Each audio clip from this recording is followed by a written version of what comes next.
Okay. Don't know if this is live. If it is, great. Let me just...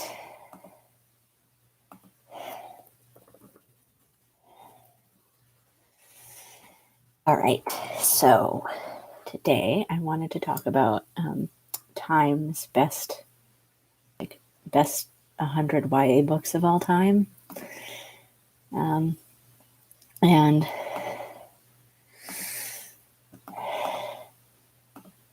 hang on.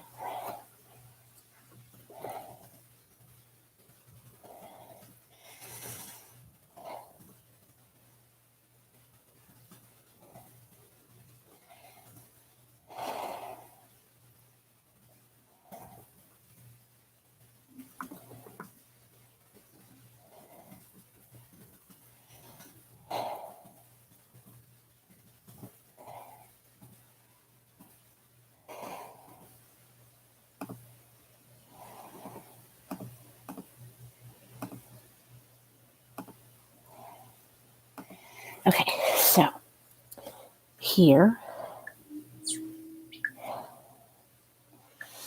to talk about Time's best 100 YA books of all time that came out. I think it was August 11th when that came out.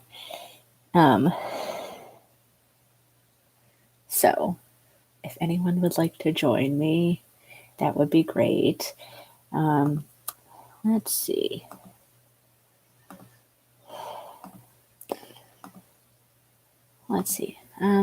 I've never done this before, so here's to hoping this works.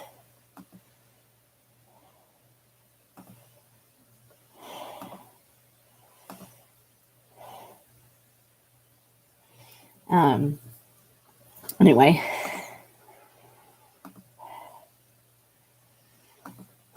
so this list. What year was Disneyland? 2000. How do you remember all this?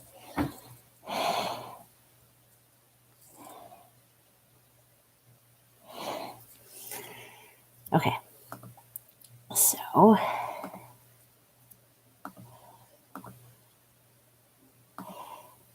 don't know how this works.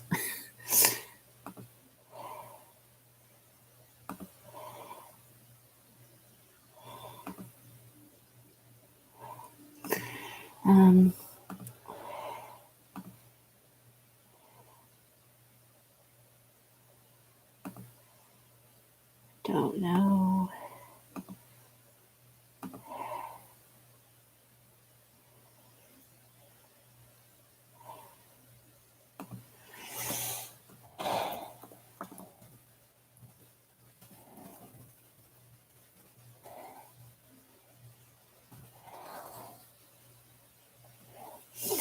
Okay. So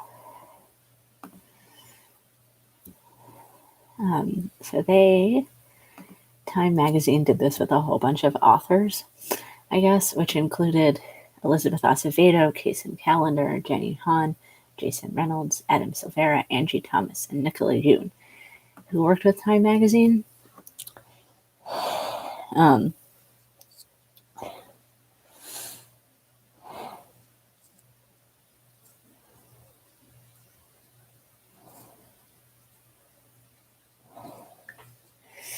So this is it goes back to the 1800s and up to current, which is kind of interesting.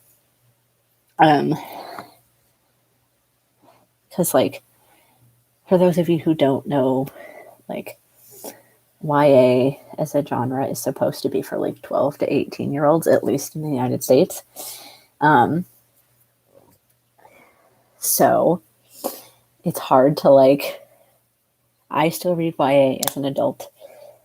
This is kind of my first live video, so I don't know what I'm doing.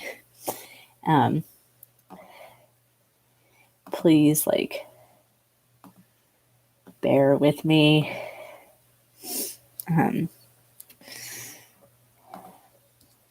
Anyway, so is there a way to share screen? I don't know. Anyway, this is going to be all over the place.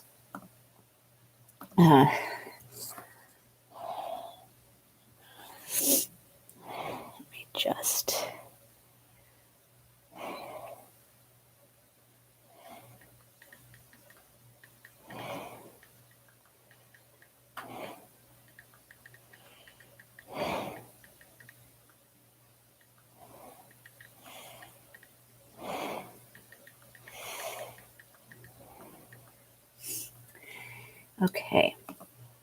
So,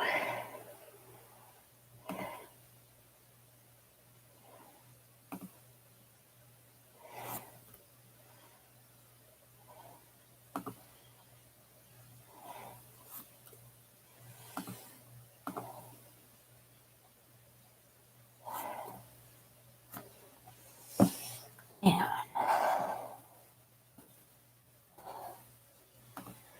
All right. So, here we are. I don't know what I'm doing. So they did it with all of these authors.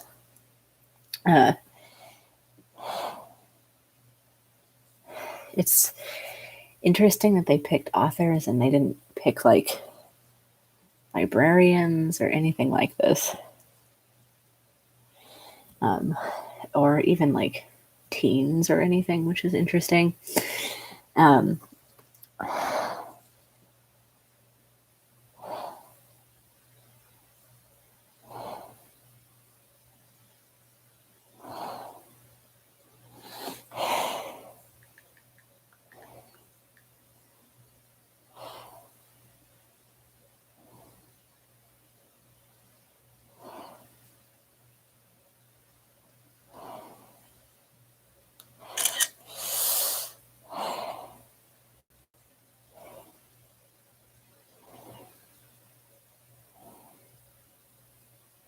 hang on, I'm trying to do this.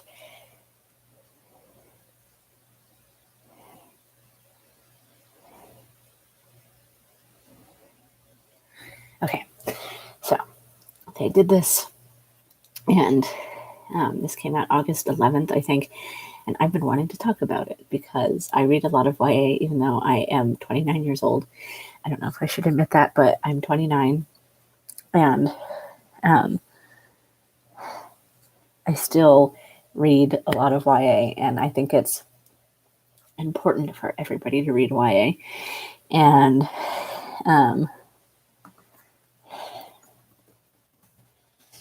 you know, like,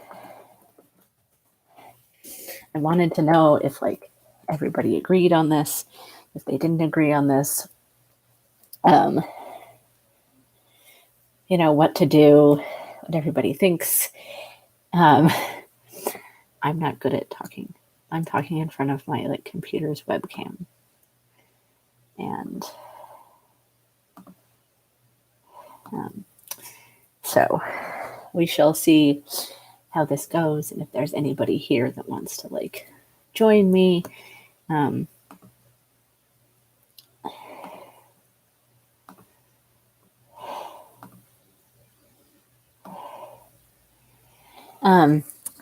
So no one is here, which is fine.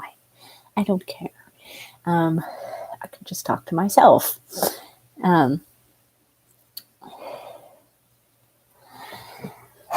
So let's get into it. I don't know. They kind of said like, oh, they picked the books because of their influentialness, and there are some authors and books that are not on this list that should be, and I don't understand why they're not on this list, because I feel they should be. And like, I know for a fact Harry Potter isn't on this list, and I know that like Bookish Realm and Beautifully Bookish Bethany talked about this list and how like influential authors weren't on it, and they should be. Like Harry Potter, like even though J.K. Rowling has said some awful things, I feel like it's interesting that they left some of this out. There are some authors that I feel like should have been on there as well, but they aren't. And it's interesting that they didn't include authors like Sarah Dessen or Ellen Hopkins, who writes like very important books. They're very like triggering, I know, for some people. So she wrote Crank, and identical in all of those books. Anyway,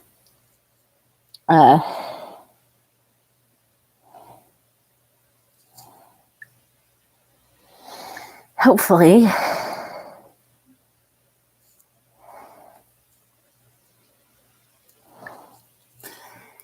it's just interesting. So anyway, let's begin. Is there a way to share a screen? I don't know. I don't know. I don't know how to do this.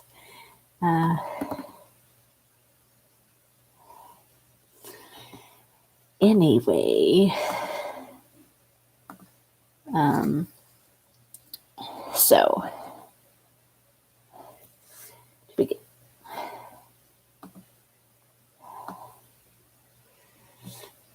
The first book is Little Women by Louisa May Elcott.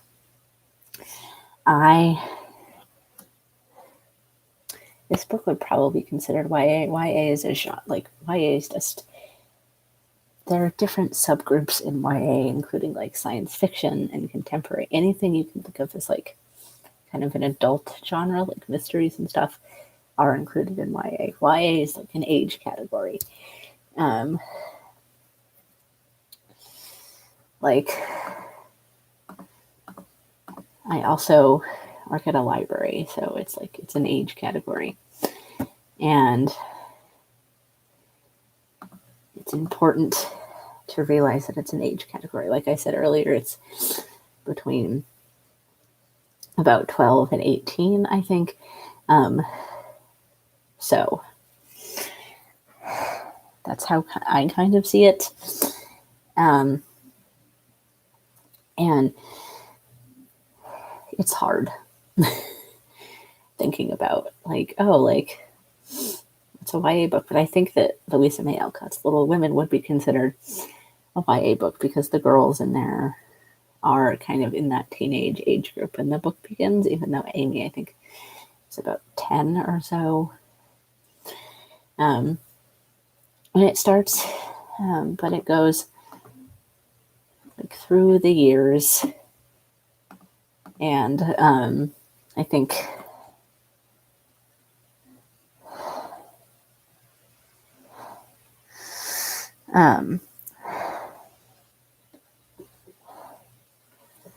yeah, so I think that one should be on there. I don't know how to share screen. Is there a way to share screen on here?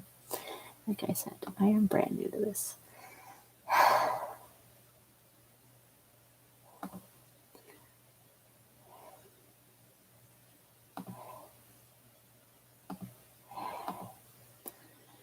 I don't know what I'm doing. So I think Little Women does deserve to be on there because it talks about like important subjects that teenagers go through. It takes place during the Civil War and after the Civil War, and my only thing about that book was like it didn't mention the Civil War enough, in my opinion. So there's that. And just don't know. I don't know. Anyway, so Little Women does deserve to be on there. Next is Anne of Green Gables, which I think is a good book too. And those were both published in the, like, I think Anne of Green Gables was the early 1900s by Ellen Montgomery. And Anne of Green Gables was the early 1900s, I think. So, like Anne of Green, there's like a series of Anne of Green Gables books. I think I've only read Anne of Green Gables, so I don't know anything about it, like past like the first book, but I know people love it. And so that's a good one. Next is A Tree Grows in Brooklyn. That's kind of a slice of life book, I think. It wasn't one that I was particularly a fan of, honestly. I don't know. It just wasn't for me.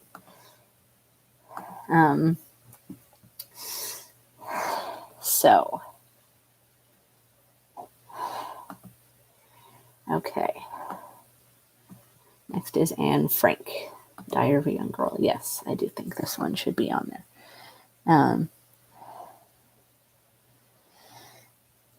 Because I think other people have brought this out. She seems so like a regular teenage girl, which is important. And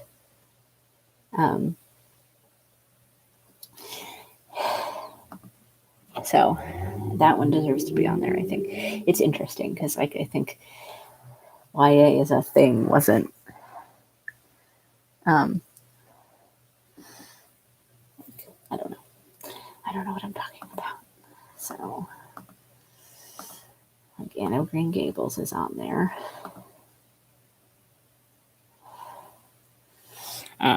Who else is on here?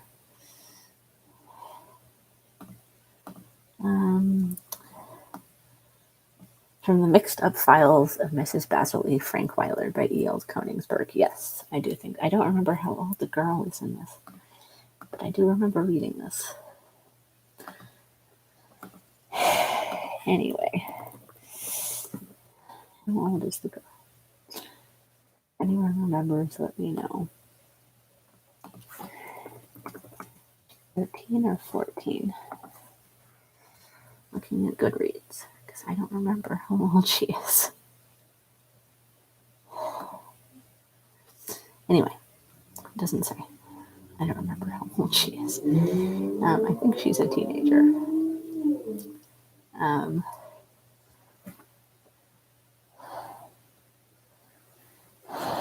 Let's see.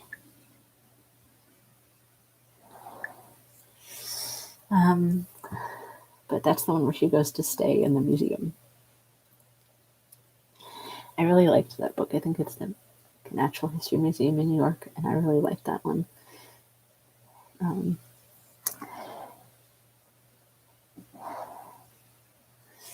Anyway, so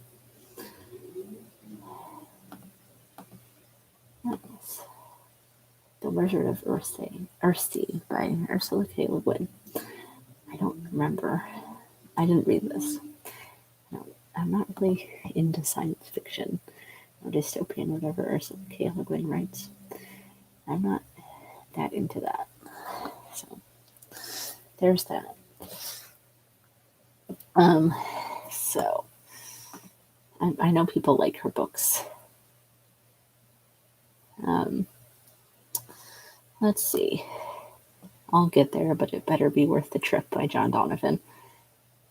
I think I looked this up.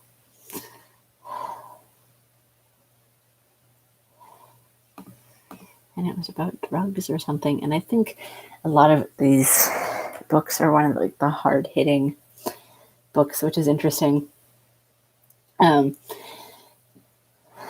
I just find that rather interesting that it's like hard-hitting stuff.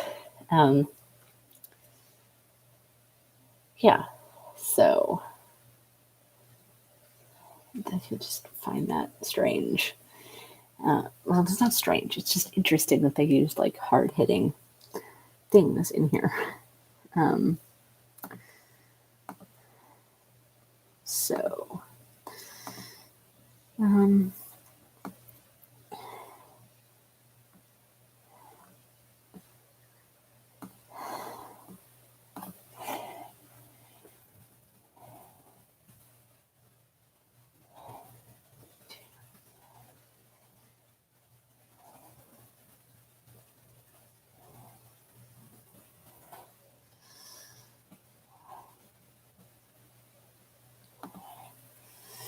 so I think that's interesting that they did that. But like I said, I don't know what I'm doing.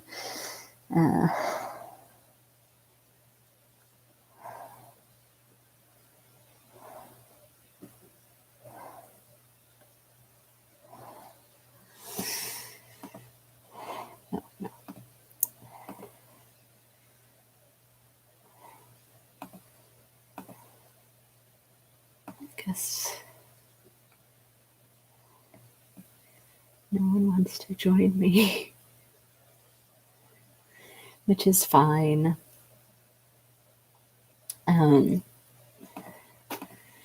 Anyway, so that's that one. Are You There, God? It's Me, Margaret. Yes, this should definitely be on there. Because I think Judy Blume writes about a lot of like the teenage experience. So I think that's important. Yes. Let's see. A Hero Ain't Nothing But a Sandwich by Alice Childress. I don't know what this book is. Forever by Judy Blume is also a good one.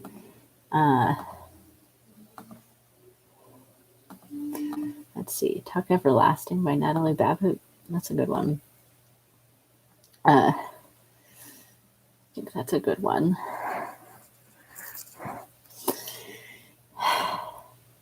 Roll of Thunder, Hear My Cry. I think I read this in elementary school, if I recall. I don't know. I think I did. Let's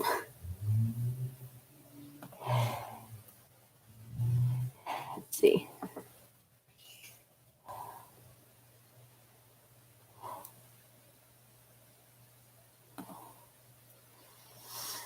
Let's see.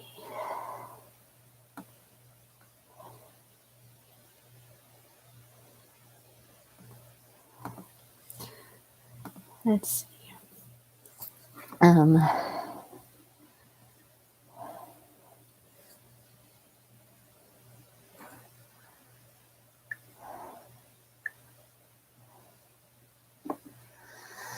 Let us see.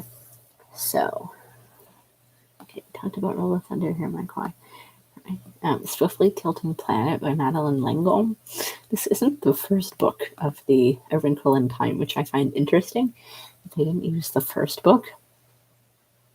And, usually they'll, because that one's also a series. I think I only read the first book and then honestly didn't care anymore. What happened to these characters? Anyway, I didn't that was interesting. That one should be on there. The Weston Game by Ellen Raskin. That one is like Clue, and I really enjoyed that book. But again, I think I read that in elementary school, which is interesting. Homecoming by Cynthia Voigt. Those covers are so creepy. Is that just me?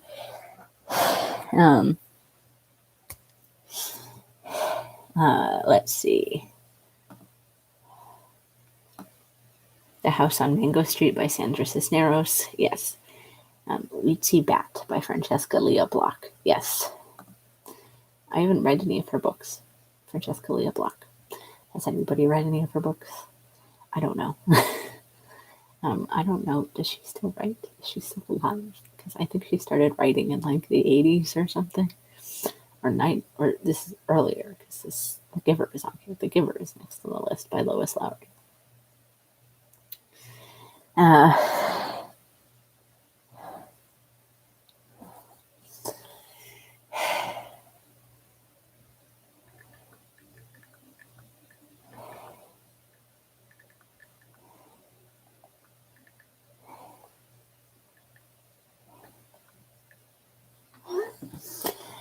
So, there's that. Ella Enchanted by Gail Carson Levine. Holes by Louis Soccer. If You Come Softly by Jacqueline Woodson. Angus Thongs and Full Frontal Snogging by Louise Renison. Monster by Walter D. Miles. Speak, definitely by Laurie Halse Anderson. Stargirl by Jerry Spinelli. The Princess Diaries by Meg Cabot. A Step from Heaven by Ann Na. Rainbow Boys by Alex Sanchez. The Sisterhood of the Traveling Pants by Anne Brashears. Before We Were Free by Julia Alvarez. Feed by M.T. Anderson. Persepolis by Strapi, I guess. How I Live Now by Meg Rossif. Code Talker by Joseph Brujak. Elsewhere by Gabrielle Zevin. The Book Thief by Marcus Zusak. Lightning Thief by Rick Riordan, American Born Chinese by Jean Lewin Yang, Copper Sun by Shannon Draper, Tyrell by Co Booth, Graceling by Kristen Cashore, Hunger Games, of course, by Suzanne Collins, Shipbreaker, Connor Witch, Daughter of Smoke and Bone. Okay, this is going to be a very unpopular opinion. I did not like Daughter of Smoke and Bone. I get a lot of people like that one because the writing is amazing for that one. I personally did not like it. It was just too much, if that makes sense. The writing was just too much.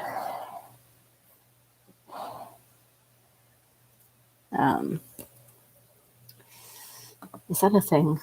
Writing being too much? Anyway, Legend by Marie Lu. Aristotle and Dante discover the secrets of the universe. Conan Verity. Elizabeth Wayne. This is, again, something that might not sound good, but I don't really like Elizabeth Wayne's writing either. That's a me thing. Again, I don't really like the writing. It's definitely a me thing. So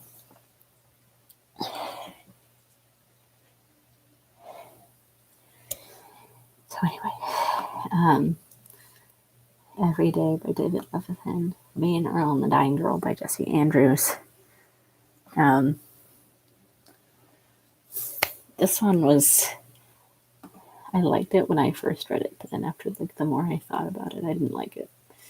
It takes a very self-centered view of someone having some kind of illness. It's weird.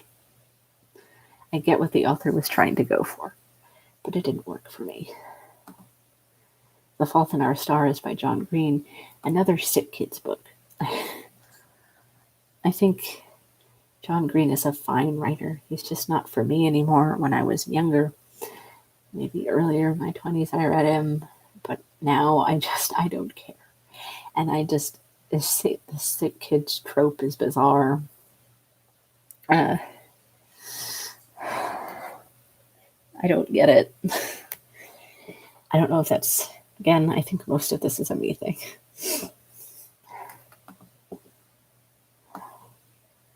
If You Could Be Mine by Sarah Farizen, March, Book 1, which is the John Lewis, autobiographical graphic novel, which I liked. I enjoyed those.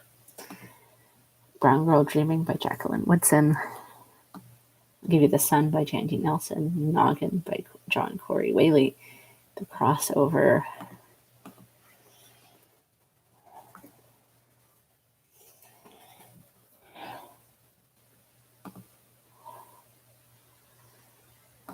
Let's see.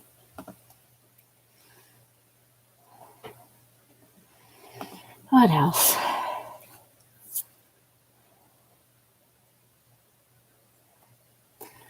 What else?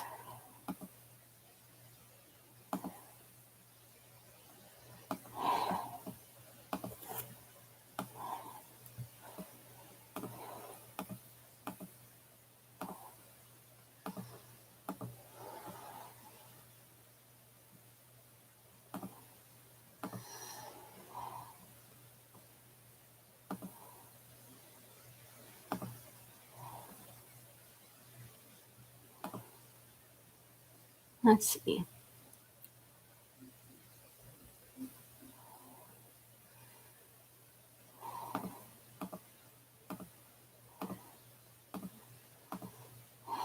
Let's see. All right, I'm going to end that here.